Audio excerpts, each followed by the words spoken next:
I'm going to take on a challenge that no one in the gardening industry has ever done before. I'm going to build a show garden in 3 days by myself. I mean, how hard could it be?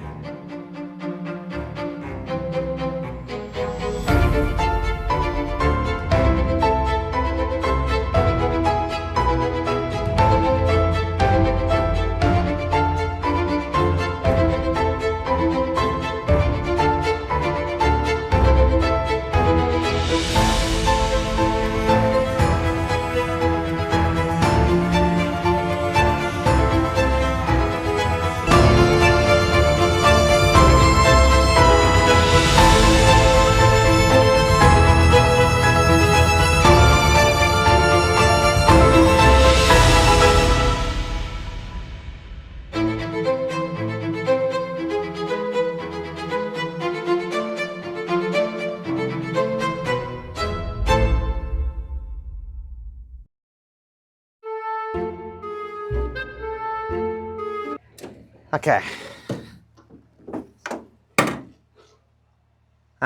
Okay.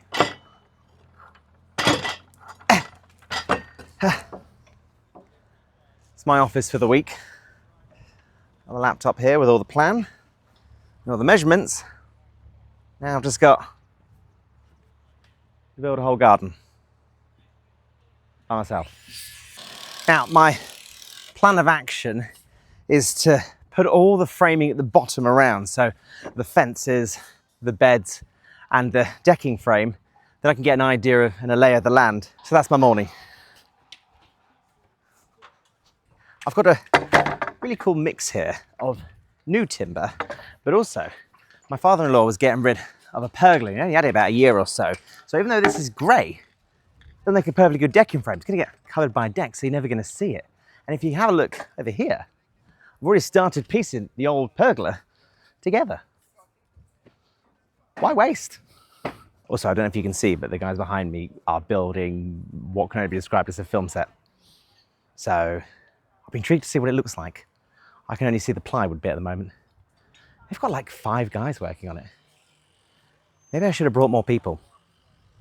Okay. All right. Now, it may seem weird that I'm doing this in kind of 1.5 meter sections, but remember, I've still got to dismantle this afterwards. So I'm going to do it like this so that when it's ready to clear up, I can cut it into its individual chunks, stick it straight in the van, and then bring it to its new home. There's no point making extra work for myself. A man true to his word, Raj turns up with all of the scaffold boards, and he's brought me plenty of them, which you'll see what I'll do with shortly. How exciting. Okay, I'm incredibly excited to show you this because this is, my tree. It's a crabapple tree and it's actually got the apples on. No idea how I'm going to anchor this to the ground because I can't bury it. We'll figure it out. You should put it somewhere safe now. Okay. Yeah, I've no idea. I'm just stuck up here now. Okay, I've made the decking frame, but there seems to be a little bit of an issue here. The ground is nowhere near level. In fact, I don't know if you can see as it goes all the way along. That's probably about 10, 12 inches over the ground. I hadn't accounted for that. So I have to think of something. It looks like I'm going to have to get creative with the oak legs. Right, because of that hill, every single one of those posts had to be individually calculated. So there's not a single one of those is actually the same length, but they now all finish at the same height. I've got to put the cross beams in along over there, and I'm a little worried they're a bit heavy, but I do have an idea. If you're thinking this doesn't count as a solo project, shut up.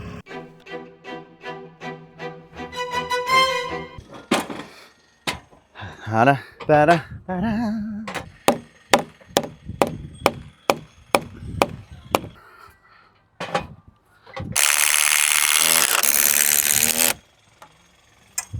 How about that?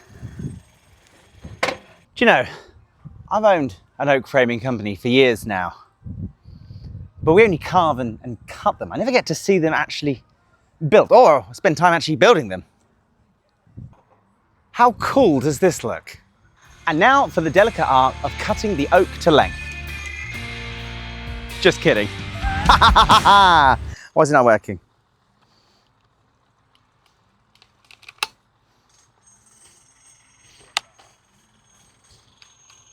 Ah, there we go. Ha ha ha ha!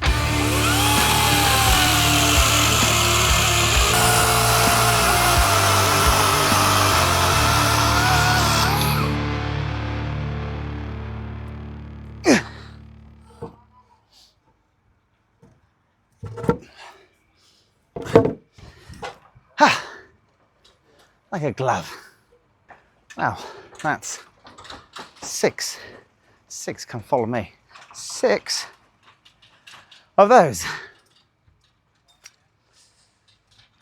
That was heavy.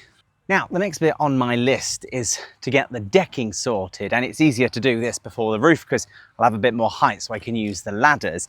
Now, what's really cool with these framing bits of the composite is that it comes with this fantastic little bit here that you screw it in and it sets the perfect depth. So when you screw this in place, you can't go too deep. And then you have these fantastic little plugs. You can barely see those. And the idea is you're supposed to put the plug in line with the grain and you should be able to just, look at that. It's like it was never there. Well, it took me five hours, but I have a deck.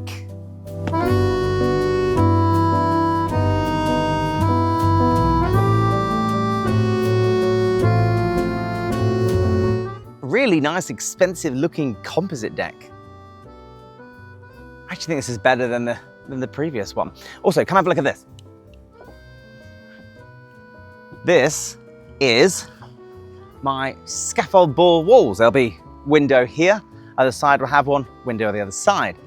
And then I put the center posts in for the oak that's still got to have the roof.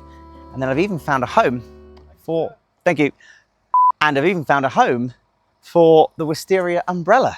And it's well and truly in focus. It's getting there. I think. It was 34 degrees earlier and has knackered me. Hey ho.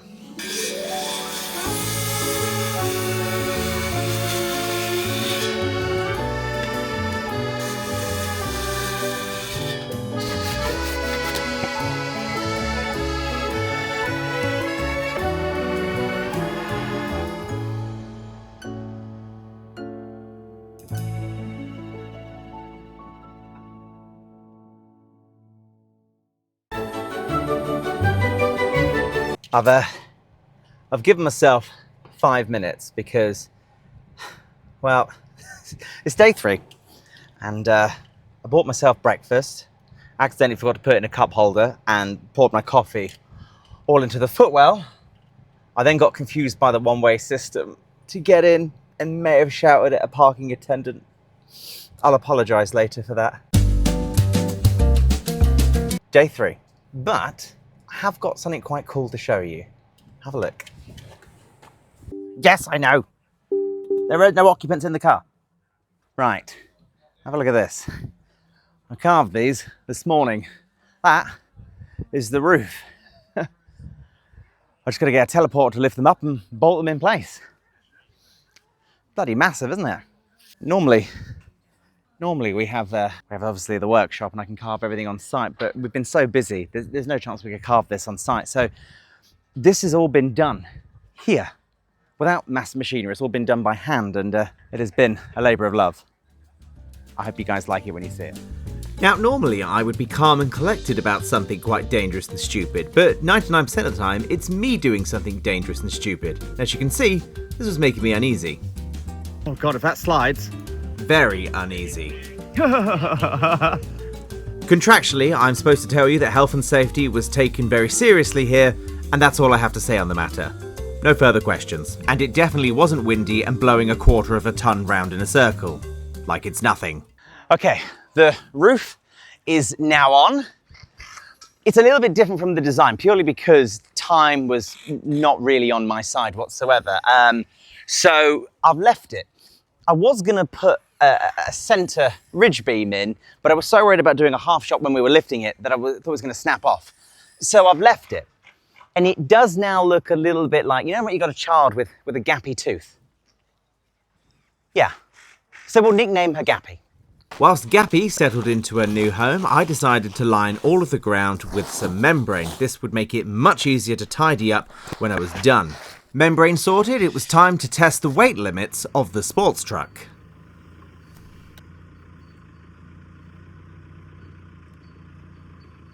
Yeah.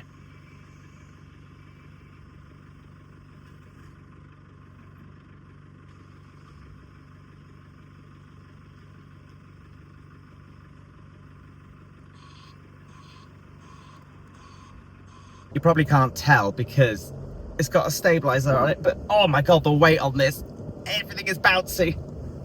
Oh my god. I hope I make it in one piece. To my relief and the suspension of my sports truck, it does make it. Thank God.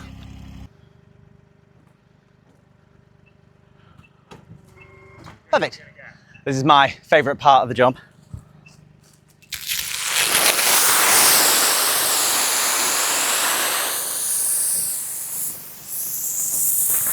Ta-da!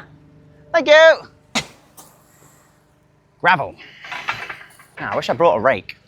Now, I've got 2 water features in this garden. One of them was provided by my good friends at the Terracotta Pot Company. It's a big terracotta pot. So heavy! That's how you know you're getting the proper stuff. To get it over there somehow. Maybe if I lean it over like that, and then I can probably shove the hose through the hole, like so. Oh, that water's nice and cool. Okay. Is that in? I'm not sure. Oh, nope. That's going to be interesting. Easy. One water feature down, it was time to move on to the second one, and you may recognise the owner of this one. Look at this awkward guy. Yes, that's right, it's Andy from the Dipping Tank Company, and he's very kindly lent me a dipping tank. How exciting.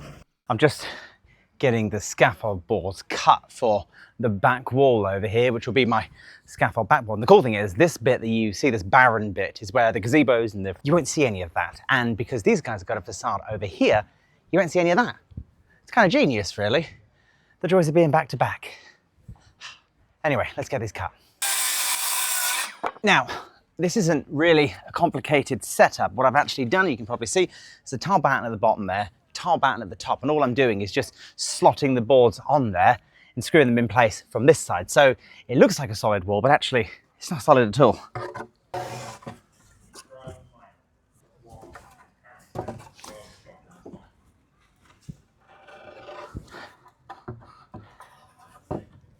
Like a glove. Okay, I have something quite exciting to show you because a company called Armadillo Sun, who I met at badminton, had these amazing seats, and I loved them so much. I said, can I have them on my show garden? And they very kindly sent me 2 of them. Now, they're sofas, but they're bean bags, but they're not the kind of bean bags that you kind of sink into. They're actually, I can actually have a nap in this. Now, chances are you've probably done the maths in your head and thought, well, he's on day 3 and he's not finished. And it's 10 to 4. And I still haven't done the planting, and I've still got to finish some of this wall off. So, am I finished? No. But that 35-degree heat, it just took it out of me at 2 o'clock, and I said to them I had to take an hour or 2 because I can't do it. I just couldn't. So what I've decided to do is say to them, look, don't worry about judging my garden. It's a shame, but it's not done. It's not done. But it will be tomorrow. It will be tomorrow.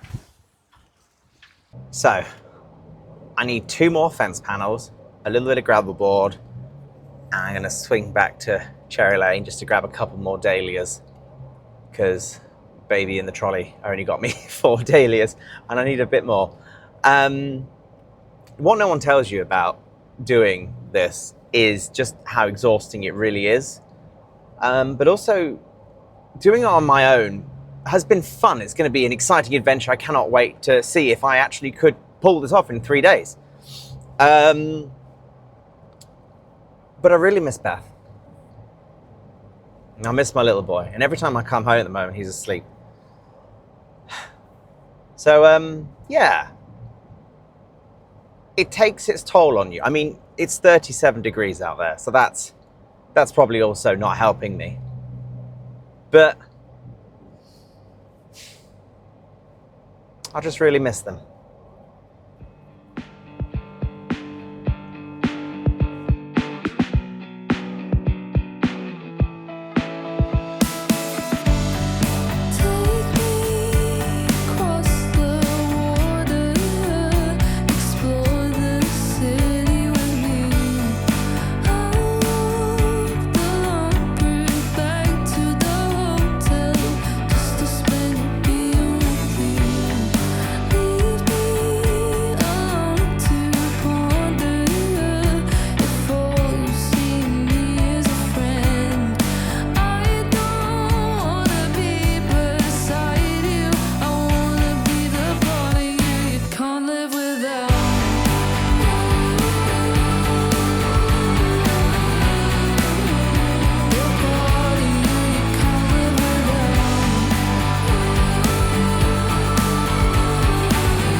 Three days.